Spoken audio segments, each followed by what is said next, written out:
everyone, my name is Hannah. Welcome back to my channel. Today I'm going to be doing my end of the year book haul. So this book haul is mainly for November and December. Some of these books I was gifted for Christmas, but most of them I just bought for myself. And then some of them were from my Book of the Month subscription box. So without further ado, let's just get into the books that I bought towards the end of the year.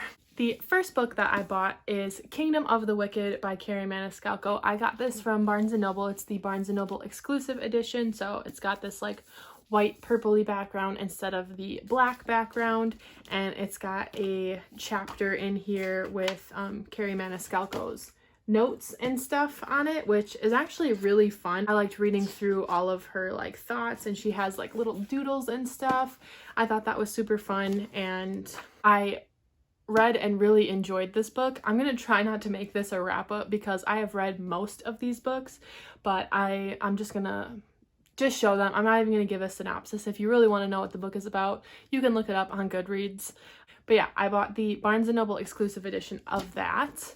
And then after reading it and loving it, I decided I wanted another edition of it. So I bought the edition of Kingdom of the Wicked from the Bookish box or the Bookish shop. And this is just the original cover, but it came with a little letter from Kerri Maniscalco with an art print of the characters, and then two like character cards of Amelia and Wrath, who are the main characters in the book, which I didn't know was coming with it. So I was very excited about that when they arrived. But the main reason why I bought this book was because of the nakedness of it, right? So this is the exclusive Bookish box edition of it, and I just thought that the foiling and the art on it was super gorgeous, so I wanted that edition.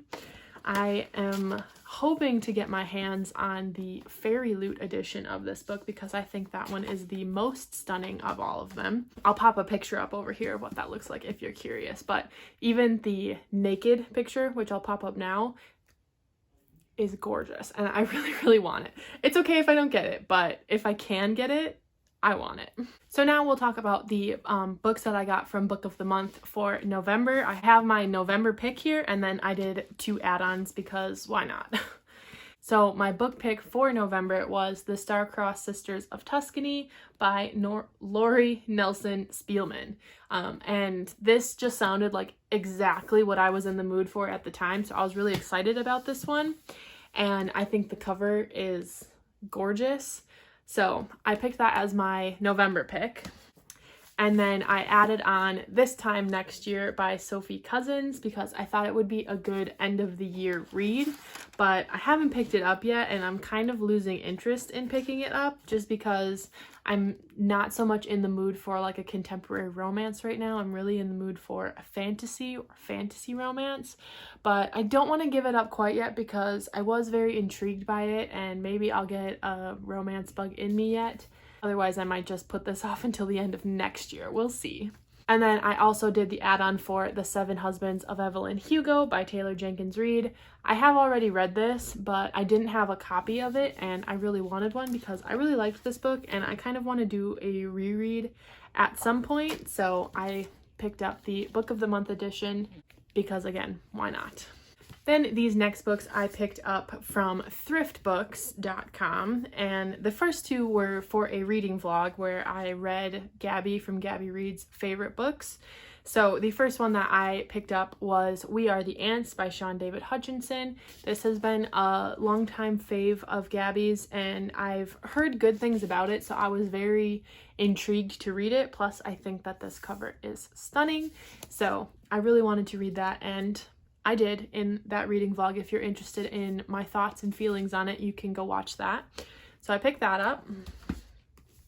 And then I also picked up The Humans by Matt Haig for that same reading vlog. Again, stunning cover. Something about the night sky and like the blues and greens is just very appealing to my eyes. So yeah, if you want to know more about my thoughts and feelings on this book, you can go watch that reading vlog because I have read those 2 and did more of a wrap up there. And then I got like a free book if you purchase so many books, you get points for it if you have an account, and for every 500 points, I think it is, you get a free book if it's $5 or less.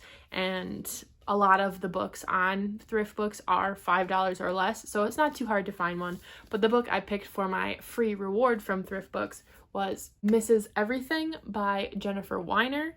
I have heard that this is a very good contemporary feminist read, following these two sisters, and that sounded really intriguing to me. I haven't picked it up yet though, but I definitely still want to. I just don't know when, because again, I'm in more of a fantasy mood right now, but I'm keeping my eye on this because I always love a good feminist book. Another book that I picked up from Thrift Books was The Book Charmer by Karen Hawkins. This was for a different reading vlog that I did of reading books about books, like a very bookish reading vlog.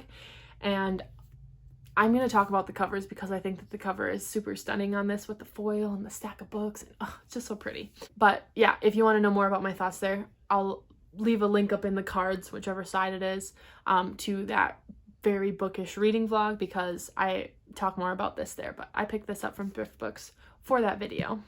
Then when I was at Goodwill one day, I picked up A Man Called Uva by Frederick Bachman. I think that's how you pronounce his name. I want to say Ovi, but that's not how it's pronounced. I'm pretty sure it's pronounced Uva. That's what I'm going with. Pretty sure.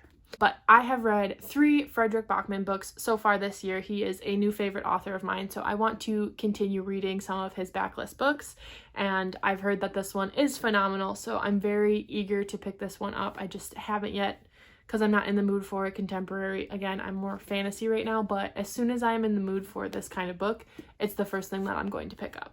This next book I got off of Book Depository because I specifically wanted this UK hardcover edition, and that is The Midnight Library by Matt Haig. Everybody and their mother was reading this book. It came out this year, and it just seemed like everybody was reading this all at the same time. I wanted to be one of those people, okay? I wanted to read the book that everybody was reading. And so I bought it and I read it, and it was a little underwhelming for me, but I'm still glad that I read the story. So if you are interested in this kind of like magical realism-ish, like alternate reality, alternate universe idea, I think maybe you should try this. But anyway, like I said, I wanted to pick it up because I was hearing everybody talk about it, and so it very much intrigued me, so I picked it up. Next, I have here Giant Days Volume 14, the final volume in the Giant Days graphic novel series. I'm very sad that it's over. I'm kind of holding out hope that they're going to continue it, even though they said this is the end.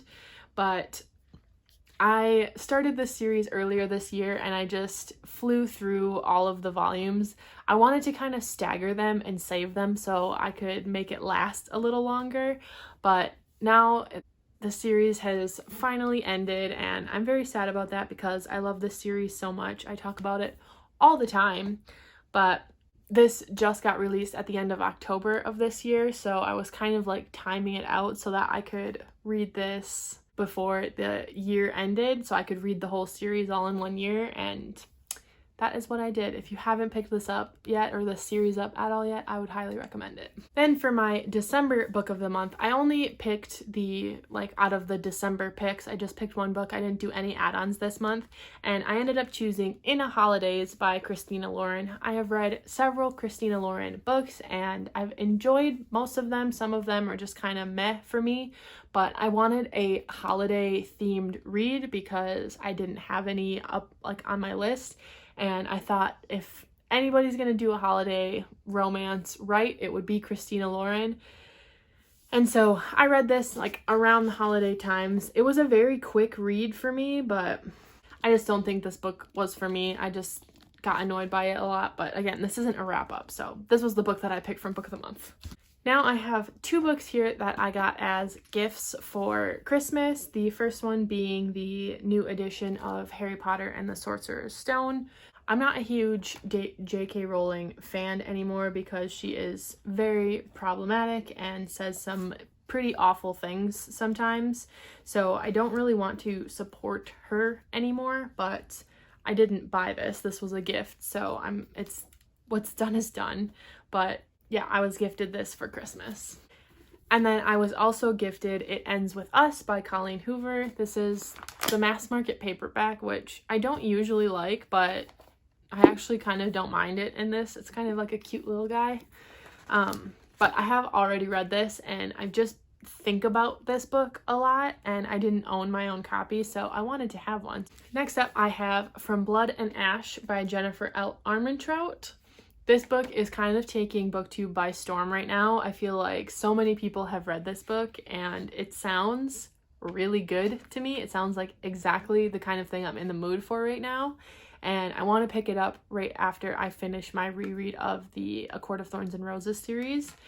But this is a high fantasy romance, and it just sounds really good. And I had a coupon for Barnes & Noble, and this book was kind of expensive. It's like $31 for the hardcover, which, you know, it is what it is. Books are expensive, so.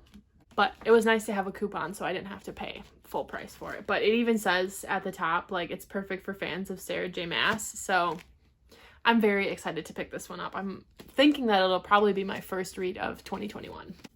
The next book that I bought for myself in December was the new edition of A Court of Mist and Fury.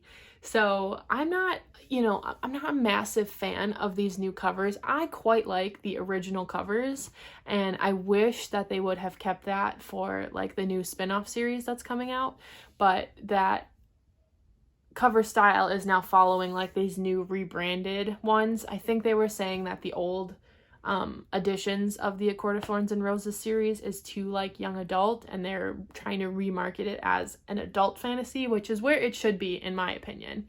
But I don't know, maybe it's just because I love that series so much that I like love the covers so much, but I don't mind this though. I think this is very pretty. It's just not the same, but I still wanted to own this edition of my favorite book, and I like how it feels like an adult fantasy, and I actually like this green color. But yeah, I just wanted to have this edition in hardcover. I don't mind it, like I said, but I still like the original covers better. And then the last book that I bought for myself at the end of the year isn't really a book that you read, but it's still a book, and I still kind of want to share it with you all. And that's the Dungeons and Dragons Player's Handbook. So I've recently gotten into playing Dungeons and Dragons. It's very fun. If you are a fantasy fan, I would highly recommend playing this game because it's so fun. I feel like it's a super nerdy thing, but like, I like being a nerd. And basically what it is, if you don't know anything about Dungeons and Dragons, the game is not at all new, but it's a role-playing game where there's a dungeon master who kind of is like an omnipresent person who runs the campaign or runs the game, and they give you different scenarios based on what you choose to do and based on like what they roll on their dice. And I'm playing right now with my husband and then some of our coworkers, and we're just having a blast with it. We have a game day kind of coming up soon, and we have to make these characters. You make them feel very, very real, and this handbook basically helps you know like what things you can do and what equipment you can have and like what race or class of character you can choose and all that stuff. And it basically just helps you round off your character. So my character is a high elf wizard, and I'm just having so much fun with it. So yeah, this book is just basically to help me create characters, because if my character dies off, I'm gonna have to make a new one. So yeah, those are all of the books that I am hauling for the end of the year. So there are 18 books there. I feel like that's a pretty good number. I've been able to read most of them. I think there was 4 on that list that I haven't read yet, and I'm not including the Dungeons and Dragons book because, again, like I said, it's not a book that you just read. It's a book that you reference. So I'm not counting that as a book that I read or didn't read. But yeah, I'm really excited for all of these books and to have all of these books on my shelves. I really love them all. Thank you so much for watching this video. If you liked it, you can let me know by liking and subscribing down below. I would really appreciate it, and I will see you all in my next video. Bye!